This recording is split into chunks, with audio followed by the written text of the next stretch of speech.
ચર્ચા થઈ તેના છે આપણી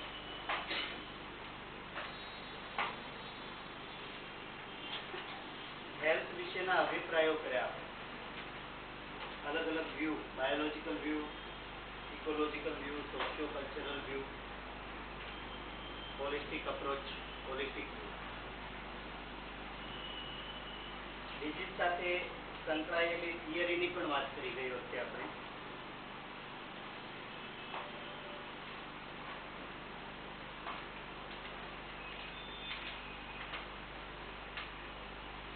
ગઈ વખતે મેં જણાવ્યું હતું કે રોગ થવા માટે 3 ઘટકો જવાબદાર છે જેને આપણે ડિઝીઝ ટ્રાયડ કહીએ છીએ.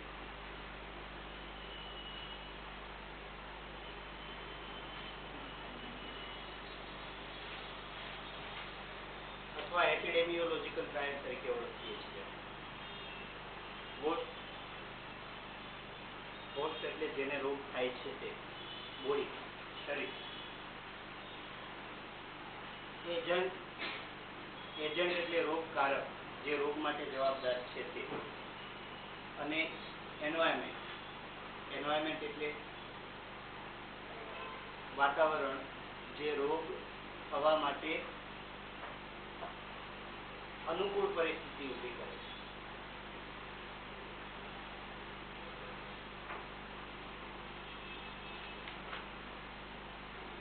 આજે ચર્ચા કરવી છે ઇન્ફેક્શન એટલે શું અને એ કઈ રીતે ફેલાય છે.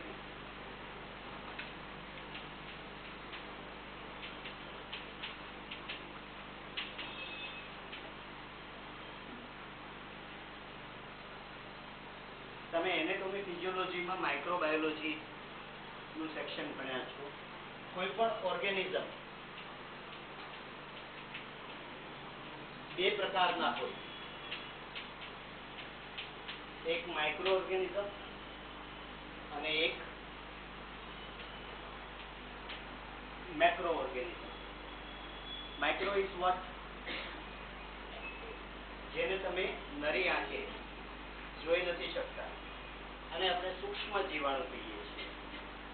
અને મેક્રો એટલે શું? જેને તમે નરી આંખે જોઈ શકો છો. બેક્ટેરિયા માઇક્રો હોય કે બેક્રો? મોટા ભાગના બેક્ટેરિયા માઇક્રો ઓર્ગેનિઝમ છે. ફંગસ ફૂગ માઇક્રો હોય કે મેક્રો?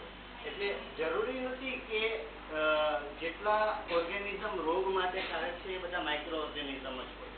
સૂક્ષ્મ જીવાણુઓ જ હોય અને એને જોઈ જ ના શકો એવું જરૂરી નથી. તો મોટા ભાગે રોગ માટે કારક જે જીવાણુઓ હશે અથવા તો ઓર્ગેનિઝમ હશે એ બધા કેવા હશે? માઇક્રો હશે. માઇક્રો ઓર્ગેનિઝમને જોવા માટે જે સાધન વપરાય એને શું કહીએ છીએ આપણે? સૂક્ષ્મદર્શક યંત્ર અથવા તો માઇક્રોસ્કોપ. તમે જાણો ઓર્ગેનિઝમને બીજી બે રીતે ક્લાસિફાય કરવા હોય મારે તો એકને આપણે પેથોજેનિક ઓર્ગેનિઝમ કહેશું અને એકને નોન પેથોજેનિક ઓર્ગેનિઝમ કહેશું. Pathogenic organism is the organism which is responsible for disease. રોગ થવા માટે જવાબદાર જે ઓર્ગેનિઝમ છે જેનાથી રોગ થાય છે એને પેથોજેનિક ઓર્ગેનિઝમ કહેશું અને જેનાથી રોગ નથી થતો એને નોન પેથોજેનિક કહેશું. બધા જ બેક્ટેરિયા પેથોજેનિક હોય ના, બેક્ટેરિયા નોન પેથોજેનિક પણ હશે. દાખલા તરીકે ખાતરમાં રહેલા બેક્ટેરિયા છે એ છોડનો વિકાસ કરવા માટે જરૂરી છે. આપણા આંતરડામાં ઇન્ટેસ્ટાઇનમાં જે બેક્ટેરિયાઓ રહેલા છે એ ના હોય તો એના તો ડાયજેશનની પ્રક્રિયા પૂર્ણ થાય નહીં. એટલે બધા જ બેક્ટેરિયા રોગકારક છે અથવા તો બધા જ ફંગસ બધા જ માઇક્રો ઓર્ગેનિઝમ રોગકારક છે એવું માનવું નહીં. પણ મોટા ભાગના માઇક્રો ઓર્ગેનિઝમ કેવા હશે?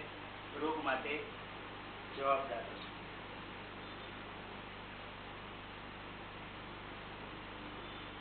પેથોજેનિક માઇક્રો ઓર્ગેનિઝમ જો બોડીમાં એન્ટર થાય તો એ શરૂઆતમાં થોડા પ્રમાણમાં એન્ટર થશે.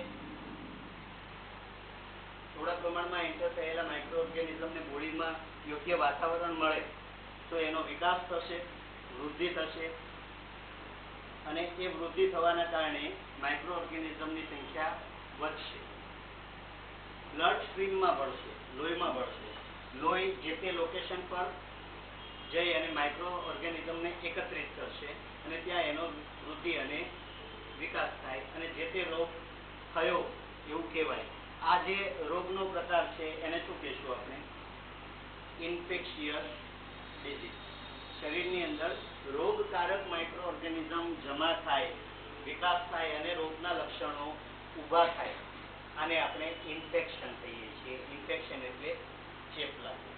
ખૂબ જ સરળ છે, આપ શીખ્યા છો, છતાં રિવિઝન કરવું એટલા માટે જરૂરી છે. તો કશે કંઈક ખોટું હોય તો તમે એક મેઇન સ્ટ્રીમમાં આવી જાઓ. આ લખી લેજો.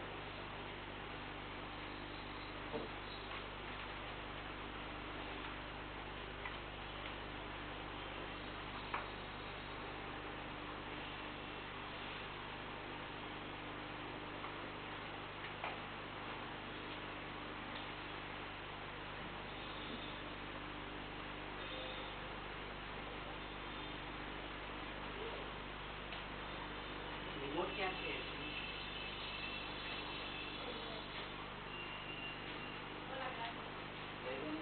કુલિંગનો ઇસ્યુ છે કે શરૂ કરવાનું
પેથોજેનિક માઇક્રો ઓર્ગેનિઝમ બોડીમાં એન્ટર થાય જ્યાં તેનો ગ્રોથ એટલે વૃદ્ધિ અને વિકાસ થાય અને રોગ ઉત્પન્ન કરે તેને શું કહેશું આપણે? Invasion of micro organism in our body.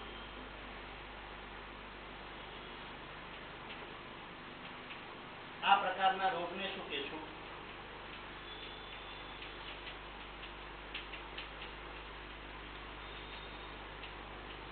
Communicable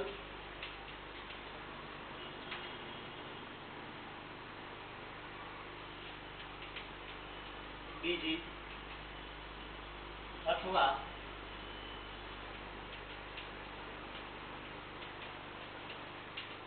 infectious disease. ચેપી રોગ અથવા તો સંક્રામક બીમારી કહીએ છીએ. કોમ્યુનિકેશન એટલે એક જગ્યાએથી બીજી જગ્યાએ સંવાદ થવો, એને કોમ્યુનિકેશન કહીએ. કોમ્યુનિકેબલ એટલે એક જગ્યાએથી જે બીજી જગ્યાએ પાસ થાય છે, ફેલાય છે, જેનો ફેલાવો થાય છે, એને સંક્રામક બીમારી કહેવામાં આવે. લખી લેજો.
એક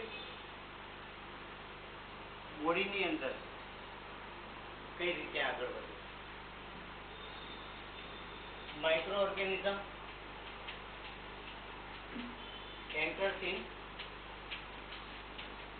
body. એક માઇક્રો ઓર્ગેનિઝમ બોડીની અંદર ગયો, એકમાંથી બે થયા,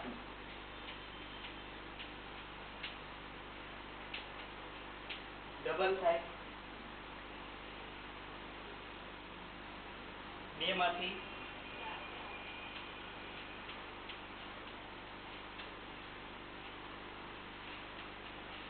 ચાર થયા, એન્ડ સો ઓન.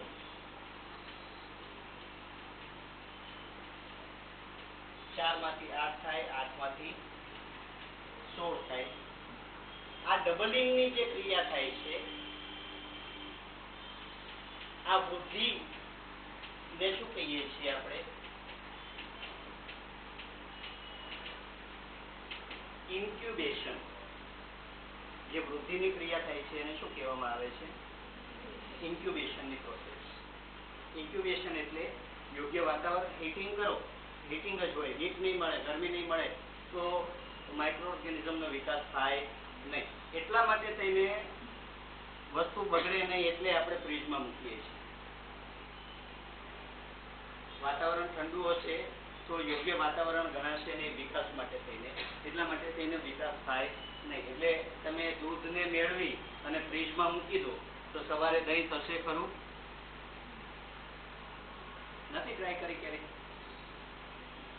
દહીં બનાવવું છે તો ઉનાળામાં દહીં સારું થાય કે શિયાળામાં? શા માટે? ગરમી મળે છે એટલા માટે, બરાબર. So heat is required to grow. ICU માં એસી ફરજિયાત છે. તમે કોઈ એસી વગરના આઈસીયુ નહીં જોયા હોય. શા માટે?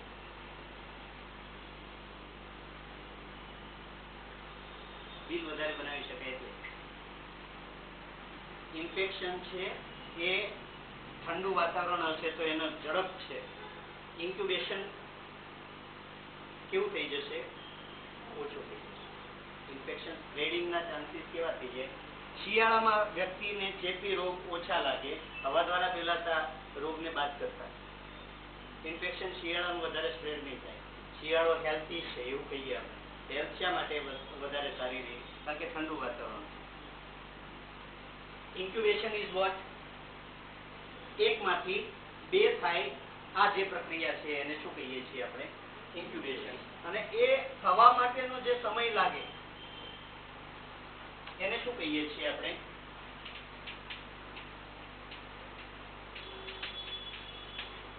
ઇન્ક્યુબેશન પીરિયડ અથવા તો ઇન્ક્યુબેશન ટાઈમ. વ્યક્તિને તાવ આવે તો અમુક તાવ અંકાતરિયા હોય એવું કહીએ, એકાંતરે તાવ આવે. આજે આવ્યો, એક દિવસ છોડીને પાછો બીજા દિવસે આવે, 24 કલાકે આવે. અમુક વ્યક્તિને દરરોજ સવાર પડે, સવારે શક્યતાઓ ઓછી હોય છે, દરરોજ સાંજ પડે અને તાવ આવી જાય. અમુક વ્યક્તિને દર 4 કલાકે આવે. What is that? Micro organism એકમાંથી જ્યારે ડબલ થાય છે, આખી કોલોની હોય. Colony is what? બેક્ટેરિયાની કોલોની હોય. કોલોની કોને કહેવાય? આપણે જ્યાં રહીએ એને કોલોની કહીએ. જ્યાં બધા સમૂહ કહીએ ને તો એક કોલોની બને. આખી બેક્ટેરિયાની આખી શું બને? કોલોની બને. એટલે એ કોલોની એક સમય પછી વિકાસ થવાનું શરૂ થાય અને વિકાસ થઈને અમુક સમયે બધા જ માઇક્રો ઓર્ગેનિઝમ કેટલા થઈ જાય? ડબલ થઈ જાય. એટલે જ્યારે માઇક્રો ઓર્ગેનિઝમ ડબલ થાય છે ત્યારે એ પાછા રોગના ચિહ્નો તમને જે તે વખતે સિવિયર કહી શકાય એવા મળે. એટલા માટે થઈને અમુક સમયના અંતરે તાવ આવતો હોય છે. તમે જોયું હોય કદાચ. તો એકમાંથી ડબલ થાય આ જે સમય છે આને શું કહીએ છીએ? Incubation time. કેટલો હોય? અમુક કલાક પણ હોય, અમુક દિવસ પણ હોય અને અમુક મહિનાઓ પણ હોય. દાખલા તરીકે માઇક્રો ઓર્ગેનિઝમ બોડીમાં એન્ટર થયા પછી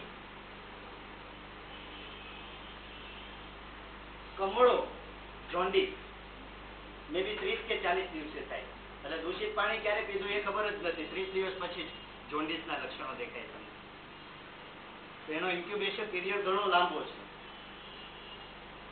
તમે ટાઇફોઇડમાં જોયું હશે, તાવ આવવાનું શરૂ થાય પછી ટાઇફોઇડ પકડાય નહીં. પેલા રિપોર્ટમાં નહીં આવું એવું કે છે. પેલા રિપોર્ટમાં શા માટે નહીં આવે? 3 કે 4 દિવસે એનું સ્પ્રેડિંગ પ્રોપર થશે અને પછી એ ડિટેક્ટ થશે. એટલે અમુક કલાક પણ હોઈ શકે, અમુક દિવસ પણ હોઈ શકે. આ જે પીરિયડ છે એને શું કહીએ છીએ આપણે? Incubation time. એટલું ક્લિયર થાય છે બધાને? માઇક્રો ઓર્ગેનિઝમનું ઇન્ફેક્શન લાગ્યા પછી અમુક સમયે એ ડબલ થતા હોય છે. તમારે આ ચેનને બ્રેક કરવી પડે. મેડિસિન માટે તમારે આ ચેનને બ્રેક કરવી પડે અને બેક્ટેરિયાની આ ચેનને બ્રેક કરવા માટે મેડિસિન વપરાય. આને શું કહીએ છીએ? બેક્ટેરિયાનો ચેપ લાગ્યો હોય એના માટે જે મેડિસિન વપરાય એના માટે આપણે એક કોમન શબ્દ વાપરીએ છીએ, એલોપેથિક સાયન્સ. દવાનો પ્રકાર છે.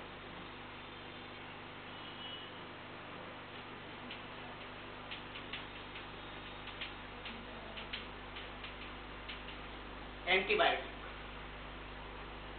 એન્ટીબાયોટિક દવાઓ એટલે શું? બેક્ટેરિયલ ચેપ લાગેલો હશે, બેક્ટેરિયલ ઇન્ફેક્શન લાગેલું હશે તો બેક્ટેરિયલ ઇન્ફેક્શનની સામે રક્ષણ આપવા માટે, એટલે બેક્ટેરિયાની જે ગ્રોથ છે એને તોડી નાખવા માટે અને બેક્ટેરિયાને મારી નાખવા માટે જે મેડિસિન વપરાય એને શું કહીએ છીએ આપણે? એન્ટીબાયોટિક. વાયરસ માટે હશે તો એન્ટીવાયરસ અથવા એન્ટીવાયરસ, બરાબર. ફંગલ માટે હશે તો એન્ટી ફંગલ ઇન્ફેક્શન, અરે મેડિસિન. મેલેરિયા માટે વપરાય એને શું કહેવાય? Quinine etcetera. એન્ટીપેરેસાઇટિક. મેલેરિયા પેરેસાઇટના કારણે થાય છે. તો કયા પ્રકારની દવા વાપરો છો એ કયા પ્રકારનું ઇન્ફેક્શન છે એના આધારે નક્કી કરવામાં આવે. I hope you understand. સમજ પડે છે? માઇક્રોબાયોલોજી એનાટોમીમાં ચાલી ગયું, બરાબર. તો ત્યાં પણ ચર્ચા થઈ હશે. આ રિપીટ થાય છે. તમારે લખી લેજો, બરાબર લખજો. આજે ઇન્ફેક્શનનો ચેપ્ટર યુનિટ મારે કમ્પ્લીટ કરવું.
હાઉ ઇન્ફેક્શન સ્પ્રેડ, ચેપ કઈ રીતે ફેલાય, એક વ્યક્તિ બીજી વ્યક્તિ સુધી કઈ રીતે ફેલાય.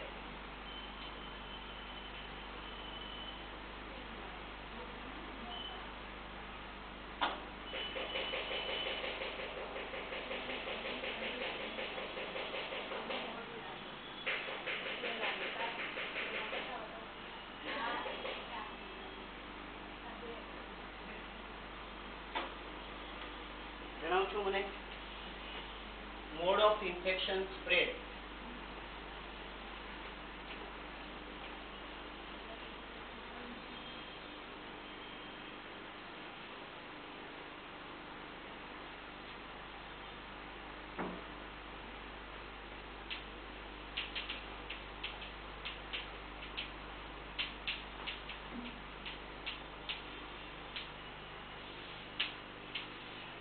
મુખ્યત્વે ત્રણ પ્રકારે ઇન્ફેક્શન ફેલાય. એક બાય માઉથ, બાય નોઝ ને બાય માઉથ. એટલે કોન્ટામિનેશન ઇઝ વોટ? કોન્ટામિનેશન, દૂષિત થવું. કોન્ટામિનેટ થવું એટલે બગડવું, દૂષિત થવું. Contaminated food, contaminated water and contaminated soil. ગંદકી કોઈ પણ રીતે તમારા માઉથ દ્વારા એન્ટર થાય છે તો એ સંજોગોમાં ઇન્ફેક્શન ફેલાવાના ચાન્સીસ રહેતા હોય છે. પૂરથી ખુલ્લા ખોરાક ઢાંક્યા વગરના હોય, ખોરાક દૂષિત થાય અને બોડીની અંદર જાય તો માઉથ દ્વારા ફેલાઈ શકે. વાસી ખોરાકમાં પણ માઇક્રો ઓર્ગેનિઝમનો ગ્રોથ થયેલો હોય તો વાસી ખોરાક પણ નુકસાન કરે છે. આપણે ત્યાં ખોરાકને ગરમ કરીને ખાવાની પ્રથા છે. સાંજનું શાક કે પડેલું હશે કે સાંજની કોઈ વસ્તુ પડી હશે, સવારે તમે ખાવ છો તો શું કરશો? એને ગરમ કરી નાખશો. શું ફાયદો થાય ગરમ કરવાથી? ટેસ્ટ સેટ થઈ જાય. બરાબર છે, ગરમ કરેલું હશે એનો ટેસ્ટ બદલાઈ જશે. હવે એ તો પર્સન ઉપર ડિપેન્ડ કરે, કોઈને ઠંડુ ફાવે, કોઈને ગરમ ફાવે. પણ બીજો ફાયદો એ થશે કે માઇક્રો ઓર્ગેનિઝમ હશે એનો નાશ થશે. મેં જણાવ્યું એમ કોઈ પણ માઇક્રો ઓર્ગેનિઝમ હીટના કારણે ગ્રોથ થાય છે. આ એક વસ્તુ સમજો, મેં જે કહ્યું એ સમજો તમે. માઇક્રો ઓર્ગેનિઝમને હીટ મળે તો જ એનો વિકાસ થાય, પણ જો ઓવરહીટ થશે તો એનું મૃત્યુ થાય, બળી જાય. એટલે ગરમ કરવું એટલે હુંફાળું કરવું નહીં. ગરમ કરવું એટલે હુંફાળું કરવું એવું નહીં થાય. ગરમ કરવું એટલે એટલા ટેમ્પરેચર સુધી લઈ જવું કે જેના કારણે માઇક્રો ઓર્ગેનિઝમનો નાશ થાય. એક ફૂડ, બીજું દૂષિત પાણી. કન્ટ્રી લાઇક ઇન્ડિયા જ્યાં પોપ્યુલેશન ખૂબ વધારે છે અને શુદ્ધ પાણીના સોર્સિસ તમને યોગ્ય પ્રમાણમાં મળતા નથી. સરફેસ વોટર કહીએ આપણે જેને, ગ્રાઉન્ડની ઉપર કયા સરફેસ વોટર હોય? તળાવ, નદી, એનું જો પાણી સીધું પીવામાં આવે તો એ દૂષિત થયેલું હોઈ શકે. દૂષિત થયેલું પાણી હશે તો એના કારણે થઈને ઇન્ફેક્શન લાગે. પાઇપથી જે પાણી પહોંચાડવામાં આવતું હોય છે નગરપાલિકામાં અને એમાં, નગર પંચાયતમાં, એમાં પણ ઘણી વખત પાણીની લાઈન અને ગટરની લાઈન ભેગી થઈ જાય તો ગટરનું પાણી મિક્સ થઈ જાય, એના કારણે પણ પાણી દૂષિત થવાના ચાન્સીસ રહેતા હોય છે. એટલે ખુલ્લું પાણી, ખુલ્લું મતલબ શુદ્ધ કર્યા વગરનું અશુદ્ધ પાણી છે. પાણી પીવા માટેનું સૌથી સારું પાણી કયું?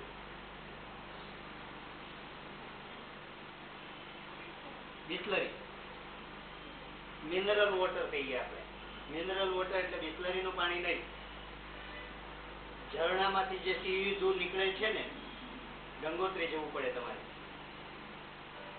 જેનામાંથી જે સીધું પાણી નીકળે એને મિનરલ વોટર કહેવાય. એની અંદર પુષ્કળ ગ્રાઉન્ડ વોટર ખરું, ગ્રાઉન્ડ વોટર પણ ખરું, પણ ગ્રાઉન્ડ વોટરની અંદર ઇમ્પ્યોરિટીઝ હોવાના ચાન્સીસ ઘણા બધા વધારે, બીકોઝ ખનિજ તત્વો ઓગળેલા હશે, એટલા માટે થઈને એને મિનરલ વોટર કહેવામાં આવે છે. હવે જો એ ખનિજ તત્વોનું પ્રમાણ વધારે હોય તો ગ્રાઉન્ડ વોટર ઘણી વખત નુકસાનકારક હોઈ શકે. ઘણા ગામડામાં જોયું છે તમે, પાણી જે પીવે એના કારણે દાંત પીળા થઈ જાય, અમુક જગ્યાએ સ્કિનના ડિઝીઝ પણ થતા હોય છે. એટલે ફોસ્ફેટનું પ્રમાણ, ફોસ્ફરસનું પ્રમાણ વધારે હોય, ઘણી વખત સલ્ફરનું પ્રમાણ વધારે હોય. શા માટે આવું થાય? જમીનની અંદર કુદરતી રીતે અમુક તત્વો આવેલા હોય વધારે, એ સિવાય ઘણી વખત આજુબાજુ ફેક્ટરી હોય, એ ફેક્ટરીનું પાણી મર્જ થતું હોય, અંદર ઉતરે અને ત્યાંથી સ્પ્રેડ થાય. એનાથી ઇન્ફેક્શિયસ ડિઝીઝ નથી થતા, હા, પણ ઇન્ફેક્શિયસ ડિઝીઝ માટે શું તો પાણી દૂષિત થાય અને એના કારણે ઇન્ફેક્શન લાગે. અને ત્રીજું, આપણે હાથ ધોઈને જમવું જોઈએ એવું કહીએ. ખુલ્લામાં જાજરૂ જવાની પ્રથા ઇન્ડિયામાં છે, જે હમણાં ઘણા સમયથી સ્વચ્છ ભારત મિશન ચાલે છે, એનાથી હવે શૌચાલય બની રહ્યા છે, એટલે ખુલ્લામાં જાજરૂ જવાની શક્યતાઓ હવે ઘટી રહી છે. એક સામાજિક દૂષણ છે. ખુલ્લામાં જાજરૂ જવું એ ખૂબ મોટું સામાજિક દૂષણ છે અને હેલ્થને પણ એટલું જ નુકસાન કરે છે. સામાજિક દૂષણ કઈ રીતે? બેન દીકરીને ખુલ્લામાં જાજરૂ જવું પડે, એના કારણે એની સેફટી અને સિક્યુરિટી ઉપર ક્વેશ્ચન્સ આવતા હોય છે. એ સિવાય ગામડાઓમાં હમણાં એક મૂવી આવવાનું છે, આઈ થિંક ટોયલેટ એક પ્રેમ કથા, અક્ષય કુમારનું મૂવી આવે છે, બહુ મજાનું પિક્ચર હશે. કારણ કે મેસેજ, હવે એન્ટરટેનમેન્ટ પોઈન્ટ ઓફ વ્યૂથી હશે, પણ એમાં મેસેજ એ જાય છે કે ગામડું બતાવે છે કે આપણા ગામડામાં કેટલી હદે ખરાબ સ્થિતિ છે. બેન દીકરી છે, એમણે સવારે સૂર્યોદય થાય એની પહેલા જ જાજરૂ જઈ આવવું પડે અંધારામાં, અને દિવસ દરમિયાન જવાનું થયું તો નહીં જઈ શકે. એ સંજોગોમાં આને નેચર્સ કોલ કહેવાય. પેશાબ, ઝાડો જવાની જે ઈચ્છા થાય એને શું આપણે સારો શબ્દ કયો વપરાય છે ઇંગ્લિશમાં? એને નેચર્સ કોલ. નેચર્સ કોલ એટલે કુદરતી રીતે તમારી જે કુદરતી આદતો હોય એને નેચર્સ કોલ કહેવાય. નેચર્સ કોલને દબાવવા જોઈએ નહીં, એની એડવર્ટ ઇફેક્ટ આવે. યુરિનેશન માટે જવું છે અને એને યુરિનેશનની ઈચ્છાને દબાવી રાખીએ તો એ બ્લેડરના સ્ફિંક્ટર છે એને નુકસાન કરે. એ જ રીતે ટોયલેટ ની જે ઈચ્છા છે તો એને પણ દબાવી શકાય નહીં. જ્યારે ગામડાની અંદર પરિસ્થિતિ કેવી હોય, બહેનો દીકરીઓ દિવસે જઈ જ ના શકે, એના કારણે પ્રોબ્લેમ થતા હોય છે. એટલે એક સામાજિક દૂષણ છે, at the same time health ઉપર એની એડવર્સ ઇફેક્ટ થાય છે. વેલ, ખુલ્લામાં જાજરૂ ગયા પછી ટોયલેટની અંદરના જે બેક્ટેરિયા છે એ કોની સાથે મિક્સ થશે? ધૂળ સાથે. એ ધૂળ ઉડીને ક્યાં આવશે? ઘરમાં આવશે, આંગણામાં આવશે. આંગણામાં છોકરાઓ રમશે, છોકરાઓ રમતા હશે એટલે ધૂળવાળા હાથ થશે, ધૂળવાળા હાથથી પાછા ખાશે એટલે એ માઇક્રો ઓર્ગેનિઝમ બોડીની અંદર એન્ટર થાય અને પરિણામે ડાયેરિયા એવું ઘણી વખત થતું હોય છે. નાના બાળકોને ઝાડા થઈ જાય, આપણે ત્યાં એવું કહીએ કે ભાઈ દાંત આવે છે ને એટલે ઝાડા થઈ ગયા, ડાયરિયા થઈ ગયા. Is it right or wrong? Absolutely wrong, એકદમ ખોટું છે. દાંત આવતા હોય એને ડાયરિયાની સાથે કોઈ નિસ્બત નથી. બાળકને દાંત આવશે ત્યારે એને ઝાડા થતા નથી. તો તમે એવું કહો કે તો થાય છે શા માટે? કારણ કે તમે ઓબ્ઝર્વ કર્યું છે, બાળકને દાંત આવતા હશે ને, બાળકને દાંત આવશે ને ત્યારે પેઢાની અંદર ખંજવાળ આવશે. પેઢામાં ખંજવાળ આવશે એટલે બાળક મોંમાં હાથ નાખ્યા કરશે. એ હાથથી પાછો એ ખુલ્લા રમકડા ને હાથે ધૂળ ને હાથે એમાં રમતો હશે. એ માઇક્રો ઓર્ગેનિઝમ જાય ક્યાં? બોડીમાં. એટલા માટે થઈને એટલે તમારા ઘરનું વાતાવરણ શુદ્ધ છે, બાળકને સ્વચ્છ વાતાવરણમાં રાખો છો તો બાળકને દાંત આવી જાય. કોઈ દિવસ ડાયરિયા, મારા 2 માંથી કોઈ બાળકને ડાયરિયા થયા હોય એવું મને, એને દાંત આવ્યા ત્યાં ડાયરિયા થયા હોય એવું મને યાદ નથી. એક હાઇજેનિક કન્ડિશન રાખો તમે ઘરમાં. છોકરું એટલે એનો મતલબ એવો નહીં છોકરું રમવા નહીં દો, પણ એના રમકડા એટસેટ્રા એ સ્વચ્છ હોય, ધોયેલા હોય, બહારથી માઇક્રો ઓર્ગેનિઝમનો કોઈ ચેપ નહીં લાગેલો હોય તો શક્યતાઓ નથી હોતી. બીજી એક બાબત, નખ કાપવા બાબત. તમને એવું લાગશે કે આ બધી વસ્તુ તો અમે જાણીએ જ છીએ, જાણીએ છીએ પણ ફોલો કરતા નથી. મેં ઘણા ફેમિલી જોયા છે, ઘણા બાળકો જોયા છે. બાળકના બે ચાર દિવસે 5 દિવસે જેવા નખ વધે એવા તરત કાપી નાખવા જોઈએ. કારણ કે અને કાપી નાખવા જોઈએ એટલે મમ્મીએ નખ કાપી દેવા જોઈએ નહીં. થોડું સમજવું થાય બાળકને, એ એક હેબિટ જ કરાવી દો. નખ વધારે લાંબા હોવા જ નહીં જોઈએ. કારણ કે નખ લાંબા હશે એટલે એની અંદર કચરો ભરાશે, માઇક્રો ઓર્ગેનિઝમ. એટલે જુઓ, એક નાની નાની વસ્તુઓ છે જેના કારણે તેને ચેપને તમે અટકાવી શકો. અહીંયા હું સોઇલ લખી દઉં. Soil is what? ધૂળ. ધૂળ મિટ્ટીના કારણે થઈ. Is it okay? માઉથ દ્વારા જે ડિઝીઝ ફેલાય છે એ મોટા ભાગે કોને અસર કરે છે? ડાયજેસ્ટિવ ટ્રેક્ટને અસર કરે. અને ડાયજેસ્ટિવ ટ્રેક્ટને અસર કરે એટલે ડાયરિયા થાય, ટાઇફોઇડ થાય, જોન્ડિસ કબળો થાય, મરડો થાય, ડિસેન્ટ્રી, કોલેરા થાય, ગેસ્ટ્રોએન્ટરાઇટિસ કહીએ આપણે. ગેસ્ટ્રો થઈ ગયો એવું કહીએ ને, ગેસ્ટ્રોએન્ટરાઇટિસ. ઘણી વખત અમુક સામૂહિક ભોજન સમારંભ હોય અને શાક કે દાળ કે એની અંદર કંઈક પડી ગયું તો એના કારણે પોઈઝનિંગ થાય, બરાબર? તો એને ફૂડ પોઈઝનિંગ કહીએ છીએ. ફૂડ પોઈઝનિંગથી ગેસ્ટ્રોએન્ટરાઇટિસ થાય. વાયરલ ઇન્ફેક્શનના કારણે અથવા બેક્ટેરિયલ ઇન્ફેક્શનના કારણે પણ ગેસ્ટ્રોએન્ટરાઇટિસ. તમે સમજો છો ને બધા કે ઉપરથી જાય છે? ઓકે. દૂષિત ખોરાક અથવા દૂષિત પાણીના કારણે જે ડાયજેસ્ટિવ ટ્રેક્ટના ડિઝીઝ થાય, એ ડાયજેસ્ટિવ ટ્રેક્ટના ડિઝીઝના કોમન લક્ષણોમાં મેં અગાઉ પણ ચર્ચા કરી હતી કદાચ. ડાયરિયા હોય, ફીવર હોય અથવા ના હોય, વોમિટ હોય અથવા ના હોય, એબ્ડોમિનલ ક્રેમ્પ, પેટનો દુખાવો, આંતરડા ખેંચાય એટલે હોય અથવા ના હોય, એનોરેક્સિયા, ભૂખ લાગવાની, ડાયજેસ્ટિવ ટ્રેક્ટ બગડે એટલે પછી પાચનની પ્રક્રિયા અટવાય, એટલે ભૂખ લાગવાની પ્રક્રિયા અટવાઈ જાય એટલે એનોરેક્સિયા થાય, ભૂખ નહીં લાગે. કોન્સ્ટિપેશન થવાના ચાન્સીસ ખરા. તમે કહો સાહેબ ડાયરિયા થાય એમ કહો છો તો કોન્સ્ટિપેશન શા માટે? મે બી ડાયરિયાને તમે પ્રિવેન્ટ કરવા જાઓ પછી કોન્સ્ટિપેશન પણ થાય, કબજિયાત પણ થાય. અમુક દવાઓના કારણે પણ કબજિયાત થતું હોય છે. તો આ બધા લક્ષણો શેના છે? ડાયજેસ્ટિવ. આપણે ત્યાં એવી કહેવત છે બેનો, કબજિયાત એ દરેક રોગોની માં છે. દરેક રોગની જનની કોણ? કબજિયાત. તમારા ડાયજેસ્ટિવ ટ્રેક્ટને હંમેશા પરફેક્ટ રાખો, શુદ્ધ રાખો. અને શુદ્ધ રાખવા માટેનો સારામાં સારો આઈડિયા કયો? પાણી પીવું. પણ સસ્તું છે એટલે કિંમત નથી. દરરોજ કેટલું પાણી પીવું જોઈએ? એક બોલે. હલો, આ લીધો.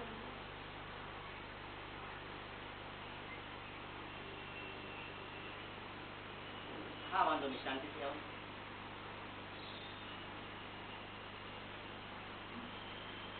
નોઝ, નાક. નોઝ એટલે બાય, એર, હવા દ્વારા ફેલાતા રોગો. ઝડપ કોની વધારે હશે? આની. વધારે કોમ્યુનિટીને કવર કોણ કરશે? એર દ્વારા ફેલાતા ઇન્ફેક્શન. કઈ રીતે ફેલાશે? સ્નીઝિંગ, છીકવું, કફિંગ, ખાંસવું, ગળપા કાઢવા. સ્નીઝિંગના કારણે, કફિંગના કારણે, વોમિટ થયું હશે, જોડમાં પડશે, જોડ પછી ઉડીને પાછી એટલે સોઇલ દ્વારા પણ પડે. બે પ્રકારે ઇન્ફેક્શન હશે. હવા દ્વારા ફેલાતા ઇન્ફેક્શન મોટા ભાગે ડ્રોપલેટ ઇન્ફેક્શન હોય. કેવા infection? Droplet. What is droplet? 0.01 mm કરતા પણ નાના બૂંદ જ્યારે હું છીંકું છું, ખાંસું છું અથવા બોલતી વખતે મોંમાંથી ફૂંક નીકળે છે, એને એ ખૂબ જ નાના, એકદમ ટાઈની કહી શકાય એવા ડ્રોપલેટ હોય. એટલા હળવા હોય કે એના ઉપર ગુરુત્વાકર્ષણ બળ લાગતું નથી, એટલે એ હવામાં સસ્પેન્ડ થયા કરે, તર્યા કરે. એ હવામાં તરતા ડ્રોપલેટ ની અંદર વાયરસ હોઈ શકે. હવામાં તરતા તરતા ક્યાં જશે? બીજી વ્યક્તિ ઇન્હેલ કરશે અને બીજી વ્યક્તિ અંદર શ્વાસની અંદર લેશે. શ્વાસની અંદર લેશે એટલે એ માઇક્રો ઓર્ગેનિઝમ બોડીની અંદર જાય. આ રીતે જે ઇન્ફેક્શન ફેલાય છે એ બધા રેસ્પિરેટરી ટ્રેકના ઇન્ફેક્શન છે.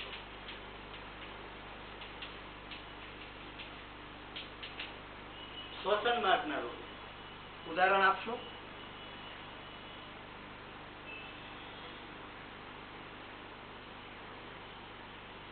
સ્વાઇન ફ્લુ, ઇન્ફ્લુએન્ઝા, ફ્લુ, શરદી. જેમાં શરદી થાય એ બધા મોટા ભાગે કયા હોય?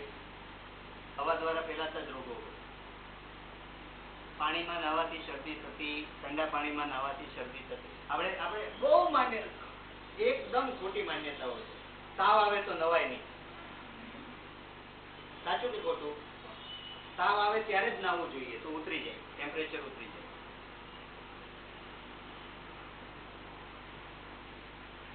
વાગ્યું હોય તો ખાટું ના ખવાય, લીંબુ ના ખવાય. વાગેલું હોય તો લીંબુ ના ખવાય. લીંબુમાં કયો વિટામિન હોય? Vitamin C. વિટામિન સી નું કામ શું છે ખબર છે? ઘા ઉજવવાનું. એટલે વાગ્યું હોય તો લીંબુ પીવાય. તમે જેટલું વધારે લીંબુ લેશો એટલું વધારે ઝડપથી રૂજ આવશે. ખટાશ ના ખવાય એવું કે છે. તો ખટાશના લોજિક ને તમે લેશો ને તો ઇન્ફેક્શન ફેલાયેલું હશે અને ખટાશ એટલે વાસી ખોરાક જે ખાટો થઈ ગયેલો છે એ ખાઈએ તો એના કારણે તેને પ્રોબ્લેમ થવાના ચાન્સીસ ખરા. પણ લીંબુ તો ફરજિયાત લેવું જોઈએ. Respiratory tract infection, for example flu, influenza, જેમાં સ્વાઇન ફ્લુ પણ આવી જાય. પછી બીજું કોમન કોલ્ડ. પછી હમણાં ચોમાસું શરૂ થશે ને પછી એક હમણાં રોગ શરૂ થશે, અખિયા મિલાકે. કયો? અખિયા મિલાકે થાય ને આંખો આવે. કંજક્ટિવાઇટિસ. કંજક્ટિવાઇટિસ હવા દ્વારા ફેલાય. પછી બીજા કોઈ હવા દ્વારા ફેલાતા? TB, tuberculosis, asthma.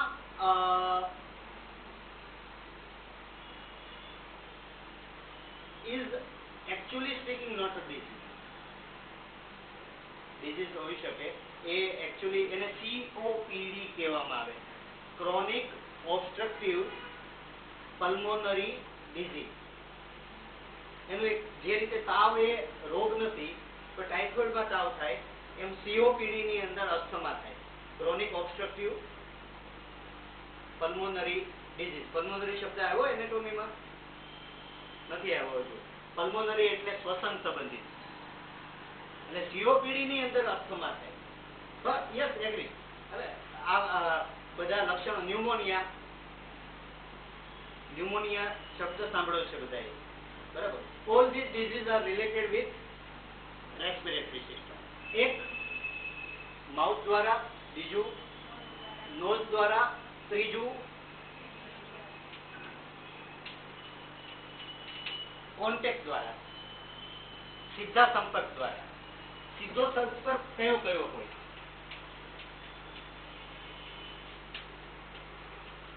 એક તો open mouth. Warned is what?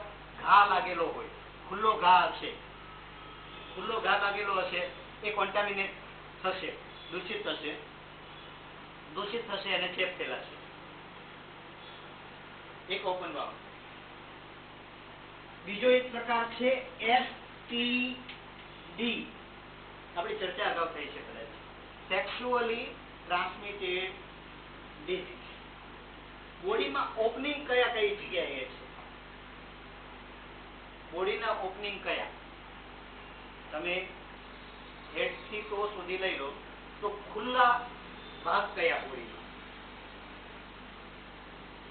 આંખ ખરી? ના, પડદો હશે એના પર. અહીંયા પડદો હશે. એટલે આંખમાં ઇન્ફેક્શન ડાયરેક્ટ માઇક્રો ઓર્ગેનિઝમ અંદર નહીં જાય, બરાબર છે? બોડી ઓપનિંગમાં એક કાન ખરો,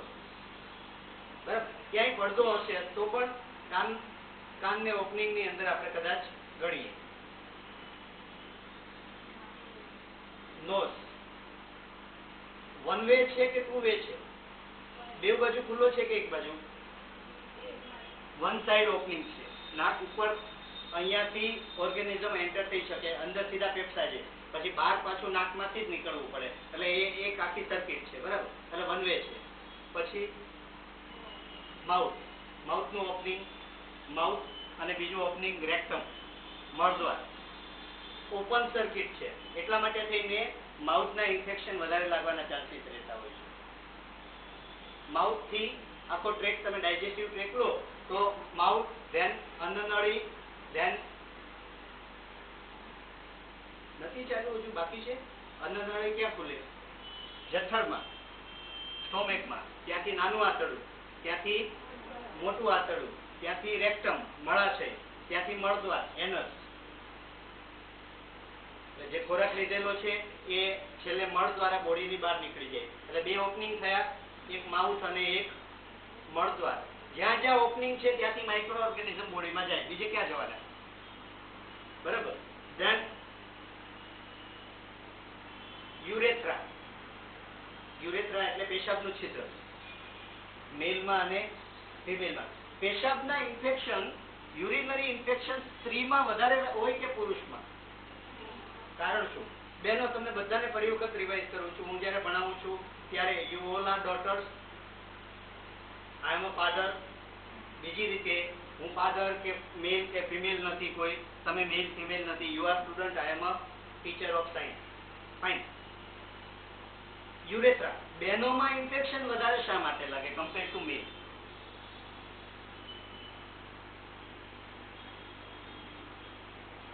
બે કારણો.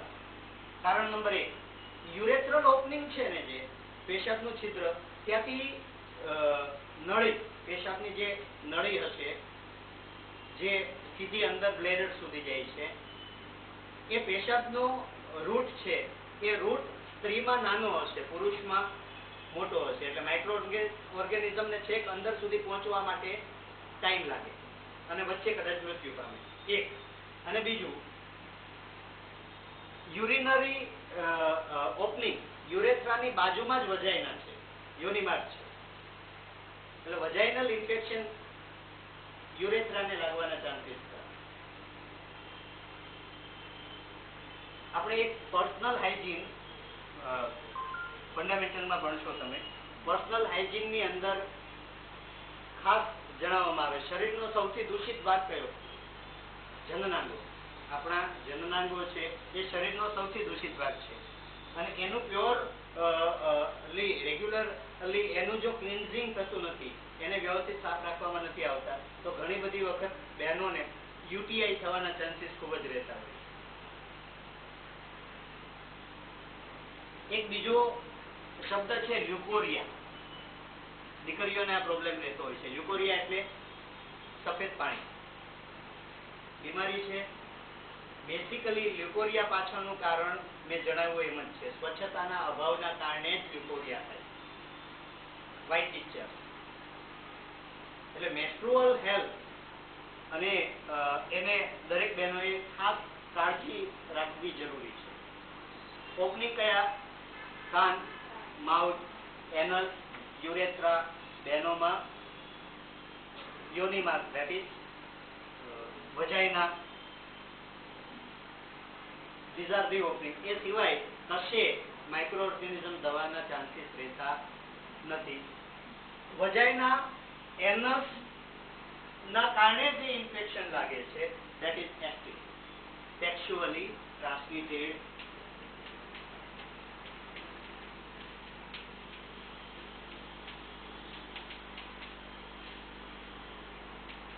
નામ આપશો કયા કયા? એઇડ્સ, ગોનોરિયા, વોર્ડ. એચઆઈવી એટલે એઇડ્સ. એચઆઈવી વાયરસનું નામ છે, એ રોગ નથી. એચઆઈવી ના કારણે જે થાય એને એઇડ્સ કહીએ આપણે. So these are sexually transmitted disease. કોન્ટેક્ટના કારણે થતા બીજા કોઈ ઇન્ફેક્શન સ્પર્શથી?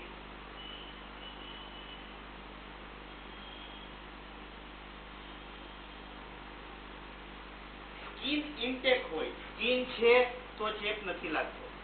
સ્કિનને તોડવામાં આવે તો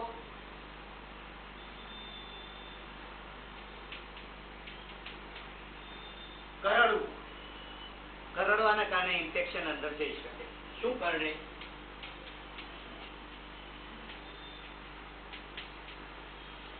એક તો એશિયાટિક કન્ટ્રીઝ છે બધા, એમાં મોસ્કિટોનો ત્રાસ છે. વાતાવરણ આપણું એવું છે. અમેરિકામાં કોઈને મેલેરિયા થાય છે, વાતાવરણ ઠંડુ છે, મચ્છરનો ઉપદ્રવ નથી. મોસ્કિટો બાઇટના કારણે ઇન્ફેક્શન થાય. અને બીજું કોઈ કરડે?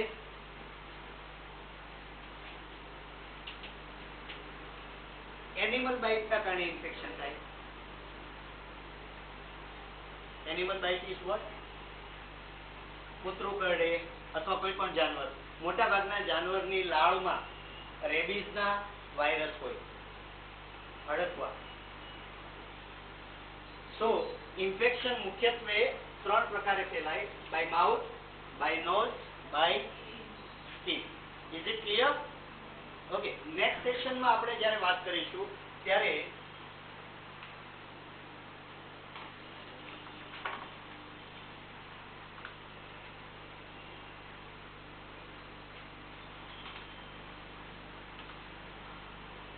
બોડીની અંદર ઇન્ફેક્શન લાગે પછી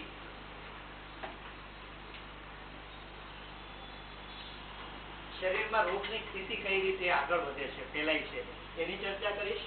એ સિવાય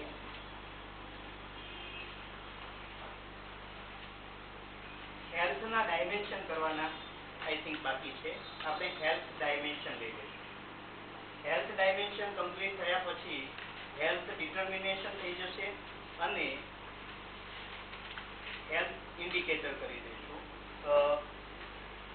મારે શરૂઆતનો એટલીસ્ટ 1 મહિનો બેઝ બનાવવામાં જતો હોય છે.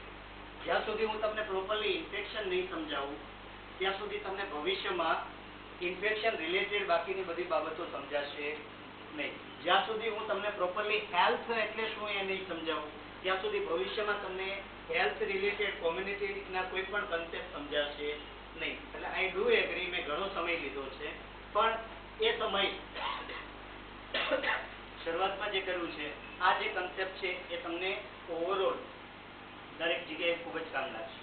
I do again repeat my friend, તમે પ્લીઝ ફક્ત એક્ઝામ પોઈન્ટ ઓફ વ્યૂથી નહીં તૈયારી કરશો. આ બધા જ કન્સેપ્ટ તમારા મગજમાં એકદમ ક્લિયર બેસેલા હોવા જોઈએ.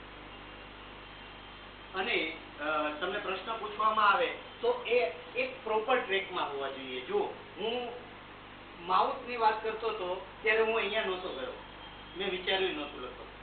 જરૂરી હશે એ ઉદાહરણો આપ્યા હશો, બરાબર.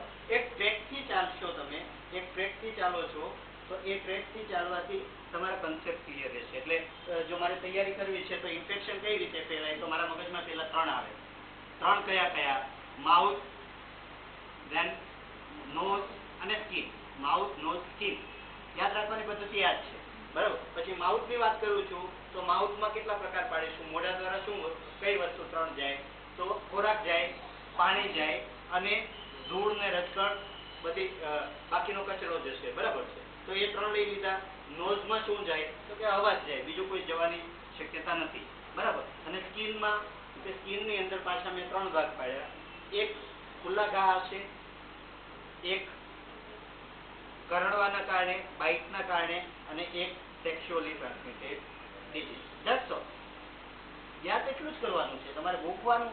અને ઘણી વખત આપણે શું કરતા હોઈએ છીએ ખબર છે? માઉથ, પછી ફૂડ, વોટર, સોઇલ શું છે એ સમજતા નથી. કન્સેપ્ટ સમજી લો, જવાબ તૈયાર જ થશે. Good luck. હલો, હાજી.